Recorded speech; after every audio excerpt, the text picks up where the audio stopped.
نحمده ونصلي على رسوله الكريم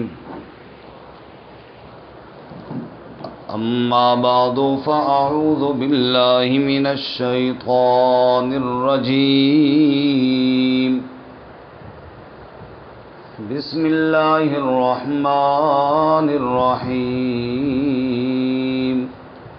والعاديات ضبحا فالموريات قدحا فالمغيرات صبحا فأثرن به نقعا فوسطن به جمعا إن الإنسان لربه لكنود وإنه على ذلك لشهيد وإنه لحب الخير لشديد أفلا يعلم إذا بعثر ما في القبور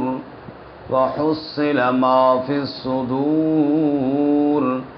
إن ربهم بهم يومئذ لخبير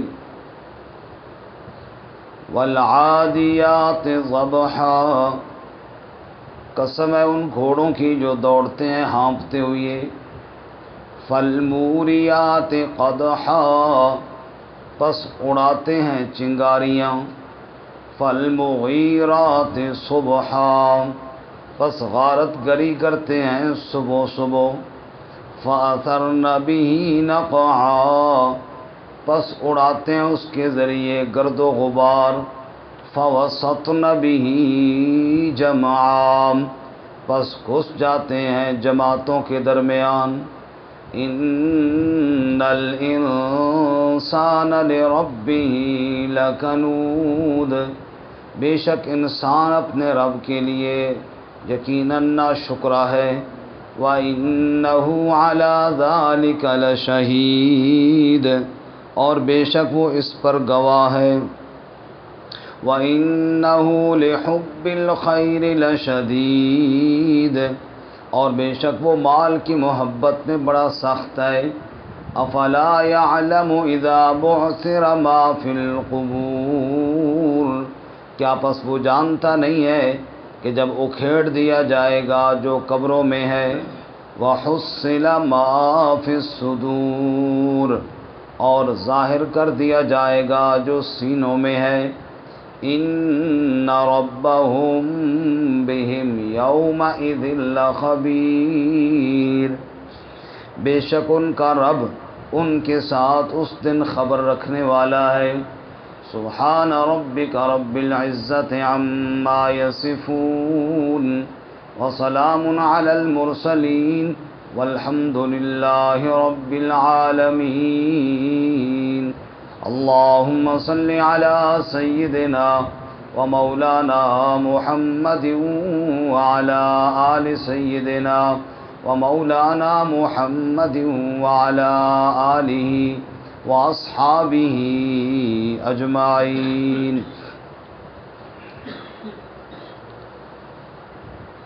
معزز سامعین، سورۃ العادیات آپ کے سامنے تلاوت کی ہے۔ اللہ رب العزت اس سورہ مبارکہ کے مطابق صحیح بیان کی توفیق عطا فرمائے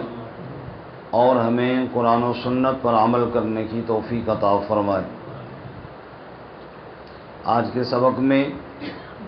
انسان کے ناشکرا ہونے پر اللہ تعالیٰ نے شواہد اور گواہیاں پیش کی ہیں۔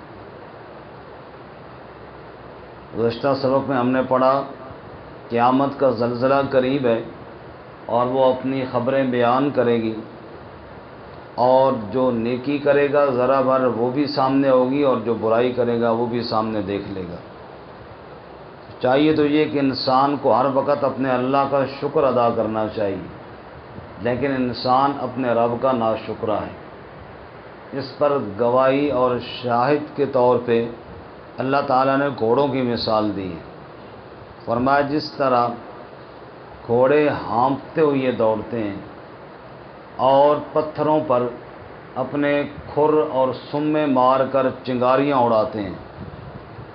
اور رات پوری بھاگ بھاگ کر صبح سویرے جہاں ان کا مالک حملہ کرنا چاہتا ہے، غارت گری کرنا چاہتا ہے، وہاں اس کو پہنچاتے ہیں اور گرد و غبار اڑاتے ہوئے اور تیروں اور تلواروں کے بیچ میں گھس جاتے ہیں۔ حالانکہ اس گھوڑے کی تو کسی کے ساتھ دشمنی نہیں ہوتی، اور اسے سامنے نظر آ رہا ہے کہ آگے تلوار لگے گی، تیر لگیں گے، کئی گھوڑے گرتے ہیں اور وہ گرتا ہوا دیکھتا بھی ہے، لیکن اس کا وہ مالک جس نے اس کو 4 دن چارہ ڈالا، کوئی دانہ دیا، کوئی گھاس کھلایا، وہ اس کو ایڑ لگاتا ہے، وہ بھاگتا بھاگتا جاتا ہے، کبھی اس کی نافرمانی نہیں کرتا، حتیٰ کہ اپنی جان قربان کر دیتا ہے اس کے اشاروں پر۔ اے انسان، تو اپنے حقیقی مالک کا اتنا نافرمان ہے کہ وہ تجھے بلاتا ہے تو جاتا نہیں ہے، عبادت سے غفلت ہے، اس کی اطاعت سے نافرمانی کی طرف جا رہا ہے، حتیٰ کہ تیری زندگی کا ایک ایک لمحہ اپنے سچے اور حقیقی مالک سے بغاوت پر جا رہا ہے، تو اس گھوڑے کو ہی دیکھ کر عبرت حاصل کر لیتا جو اپنے مالک کا اتنا فرما بردار ہے۔ ارشاد فرمایا والعادیات ضبحا، قسم ہے ان گھوڑوں کی جو دوڑتے ہیں ہانپتے ہوئے۔ جب سانس پھولتا ہے نا تو پھر ایک گھوڑے کی آواز ہے جس کو ہنہنانا کہتے ہیں، وہ اپنی خاص آواز نکالتا ہے، وہ مراد نہیں، مراد یہ ہے کہ جب وہ بھاگتا ہے اور بھاگتا ہے اور پھر اس کی سانس پھول جاتی ہے، اور اس سانس پھولنے میں جو اس کی آواز نکلتی ہے، ہانپنا۔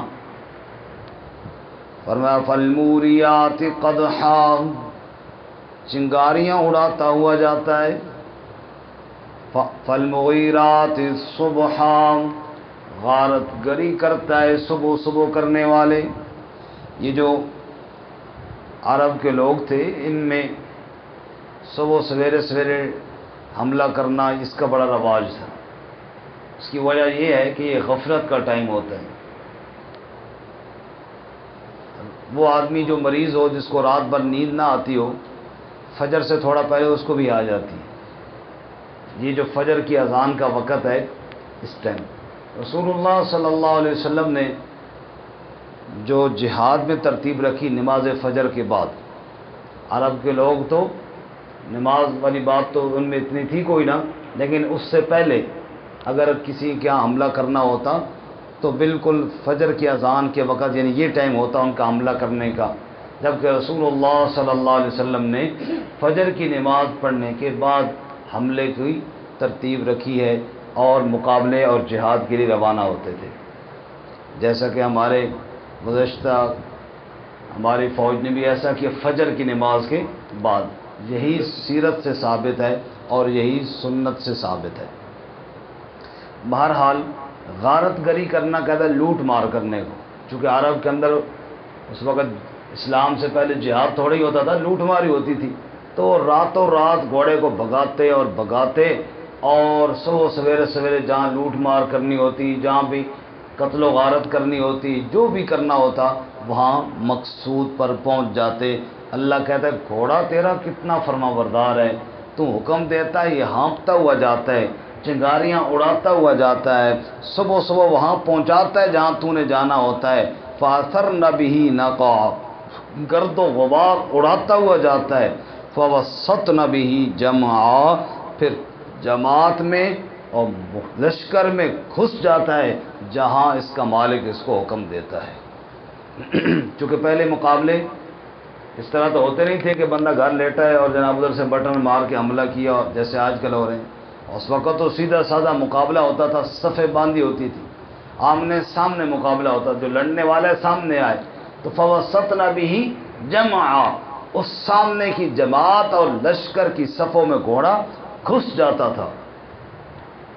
اور یہ ساری مثال دے کے آگے اللہ کیا فرماتے ہیں، انسان کو شرم دلاتے ہیں، اور فرمایا ان الانسان لربہ لکنود، بے شک انسان اپنے رب کا ناشکرا ہے۔ جو انسان جس اللہ نے اس کو پیدا کیا، جو اس کا خالق اور مالک ہے، جو اس کی ایک ایک سانس کا مالک ہے، رزق کا مالک ہے، عزت دینے والا ہے، صحت دینے والا ہے۔ ان الانسان لربہ لکنود، بے شک انسان اپنے اس رب کا بڑا ناشکرا ہے۔ اس پر دلیل فرمایا وَإِنَّهُ عَلَى ذَلِكَ لَشَهِيدٌ، بے شک وہ انسان خود اس پر گواہ ہے، کسی اور دلیل کی ضرورت کوئی نہیں ہے۔ اپنے کردار کو دیکھ لے، گھوڑے کو ایک ایڑ لگتی ہے، سینکڑوں میل بھاگتا ہوا جاتا ہے، اور تجھے 5 دفعہ اذان سنائی دیتی ہے، ایک دفعہ بھی سجدے کے لیے نہیں آتا، تو فرق خود سمجھ لے، کسی اور دلیل کی کیا ضرورت ہے۔ فرمایا خود گواہ ہے اس بات پر، اللہ کے احکامات سن کر بھی پرواہ نہیں ہوتی تجھے۔ وَإِنَّهُ لِحُبِّ الْخَيْرِ لَشَدِيدٌ، یا اللہ یہ انسان کیوں اتنا غافل ہو گیا، وجہ کیا ہے؟ جواب آیا بے شک وہ مال کی محبت میں بڑا سخت ہے۔